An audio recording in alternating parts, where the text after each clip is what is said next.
नमस्कार, आप देख रहे हैं एस्ट्रो तक और मैं हूं प्रवीण मिश्र। हर साल 4 नवरात्रि के पर्व मनाए जाते हैं।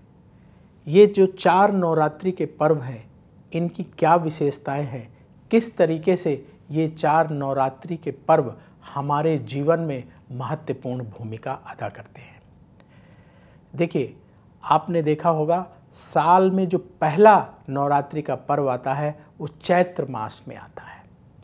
चैत्र मास में हम नवरात्रि का पर्व मनाते हैं। इसके बाद जो दूसरा पर्व आता है वो आषाढ़ मास में आता है, जिसको गुप्त नवरात्रि कहा जाता है। और तीसरा जो पर्व है नवरात्रि का वो अश्विन मास में आता है, जिसे हम शारदीय नवरात्रि कहते हैं। और जब साल समाप्त होने लगता है तो माघ के महीने में एक बार फिर नवरात्रि का पर्व आता है, जो गुप्त नवरात्रि का पर्व कहलाता है। तो 2 गुप्त नवरात्रियां होती हैं, एक आषाढ़ मास में और एक माघ मास में, और एक शारदीय नवरात्रि होती है और एक चैत्र नवरात्रि होती है। ये सभी नवरात्र जो 4 नवरात्र हैं, इनकी अपनी अपनी विशेषताएं हैं, अपना अपना महत्व है। ये 4 बार हमें माँ दुर्गा की उपासना करके अपने जीवन को और अधिक समृद्ध बनाने की प्रेरणा देती हैं। अपने जीवन में आत्मविश्वास को और बढ़ाने के अवसर प्रदान करते हैं ये 4 नवरात्र। जो गृहस्थ लोग हैं उनके लिए 2 नवरात्र बड़े महत्वपूर्ण होते हैं, चैत्र नवरात्रि और शारदीय नवरात्रि। और जो गुप्त नवरात्रि होती हैं, इसमें जो लोग तंत्र मंत्र करते हैं, कोई सिद्धि प्राप्त करना चाहते हैं, वो लोग विशेष पूजा उपासना करते हैं।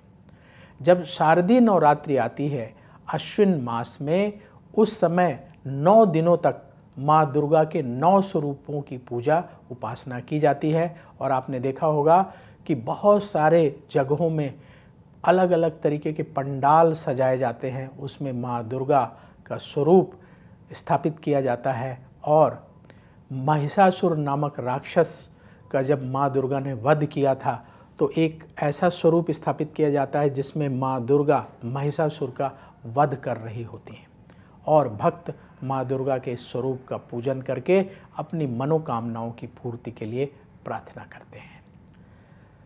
आषाढ़ के महीने में जो नवरात्रि आती है उसे गुप्त नवरात्रि कहा जाता है। गुप्त नवरात्रि इसलिए कहा जाता है कि इसमें जो गृहस्थ लोग हैं वो उतना पार्टिसिपेट नहीं करते हैं जितना तंत्र मंत्र की साधना करने वाले साधु संत करते हैं। तो जिन लोगों को कोई सिद्धि प्राप्त करनी है, कोई साधना करनी है, वो लोग गुप्त नवरात्रि में विशेष पूजा उपासना करते हैं। और चैत्र मास में जो नवरात्रि आती है, उस नवरात्रि से हमारा 9 वर्ष शुरू होता है, हिंदू 9 वर्ष शुरू होता है। इस नवरात्रि को भी गृहस्थ लोग पूरे उत्साह के साथ मनाते हैं, और इस नवरात्रि में माँ दुर्गा की विशेष पूजा उपासना की जाती है, और माँ दुर्गा से आशीर्वाद प्राप्त करके अपने पूरे साल को अच्छे से बिताने की, पूरे साल को में अच्छी सफलता प्राप्त करने की कामना भक्त करते हैं, माँ दुर्गा के चरणों में निवेदन करके। तो चैत्र नवरात्रि और जो शारदीय नवरात्रि है, इस नवरात्रि में जो गृहस्थ लोग हैं बढ़ चढ़ कर हिस्सा लेते हैं, माँ दुर्गा की पूजा उपासना करते हैं। और जो गुप्त नवरात्रि हैं उसमें जो भक्त लोग हैं, वो गृहस्थ लोग हैं, वो कम हिस्सा लेते हैं, साधु संत साधना करने वाले लोग ज़्यादा हिस्सा लेते हैं। आषाढ़ मास में जो गुप्त नवरात्रि आती है, ये नवरात्रि त्रेता युग में बड़ी प्रसिद्ध थी। त्रेता युग में इस गुप्त नवरात्रि में, आषाढ़ मास की नवरात्रि में जो त्रेता युग के लोग थे वो दिव्य शक्तियों को प्राप्त करने के लिए माँ दुर्गा की विशेष पूजा उपासना किया करते थे। आज भी जो लोग 10 महाविद्याओं का पूजन करते हैं, कोई सिद्धि प्राप्त करना चाहते हैं, वो गुप्त नवरात्रि में, आषाढ़ मास की नवरात्रि में विशेष पूजा उपासना करते हैं। हम लोग क्या कर सकते हैं? देखिए, चैत्र नवरात्रि और शारदीय नवरात्रि तो हम मनाते ही हैं। गुप्त नवरात्रि में भी हम माँ दुर्गा के स्वरूप का ध्यान करके अपने घर में दुर्गा चालीसा का पाठ करें, माँ दुर्गा की आरती करें और जो हमारे दैनिक जीवन में परेशानियां हैं, जो कष्ट हैं, उन्हें दूर करने की प्रार्थना करें तो माँ दुर्गा अवश्य हमारी पुकार सुनेंगी। तो गृहस्थ लोग भी ऐसा नहीं कि गुप्त नवरात्र में माँ दुर्गा की पूजा नहीं कर सकते, आप कर सकते हैं और सात्विक तरीके से कर सकते हैं। माता रानी गृहस्थ लोगों की पुकार भी सुनती हैं और उनकी मनोकामनाओं को पूर्ण करती हैं, कष्टों को दूर करती हैं। तो साल में आने वाली सभी 4 नवरात्रियां हमें एक तरह से ऊर्जा देने का कार्य करती हैं। अब ये हमारे ऊपर है कि हम कितना लाभ उठा पाते हैं माँ दुर्गा की पूजा उपासना करके, शक्ति की उपासना करके। तो ये अवसर है अपनी एनर्जी को बढ़ाने का, अपने जीवन से नेगेटिविटी को दूर करने का, अपने जीवन में पॉजिटिविटी को प्राप्त करने का। तो जब भी नवरात्र आए तो माँ दुर्गा की पूजा उपासना जरूर करिए।